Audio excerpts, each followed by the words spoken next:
என்று சொல்வது போல் ஒரு புது நபர் உங்களுடன் பயணிப்பார்.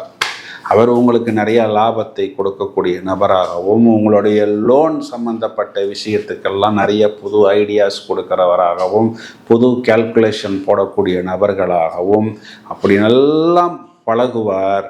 பிறகு அதே செவ்வாய் உங்களுக்கு சயனஸ்தானம் சொல்லக்கூடிய 12ஆம் இடத்தில் இருக்கக்கூடிய ராகுவை 4ஆம் பார்வைன்னு சொல்லக்கூடிய விஷப்பார்வையாக பார்ப்பதனாலும், இது காலகட்டத்தில் சுக்கிரன் இங்கு ராகுவின் நட்சத்திரத்தில் ஏறி இதெல்லாமே 8ஆம் இடம் 12ஆம் இடத்தை குறி காட்டுவதனால் கண்டிப்பாக உங்களுக்கு ஒரு மென்டல் டென்ஷன் ப்ளஸ் பொருள் நேரம் விரயம் ஏற்படுத்துவதற்கு இந்த கிரக கூட்டணிகள் தயாராக இருக்கிறது. சார், இதுக்கு என்ன சார் சொல்யூஷன் அப்படின்னா, ஒரே ஒரு விஷயம், உங்களுக்கு ராசிக்கு குரு பார்வை இருக்கிறது.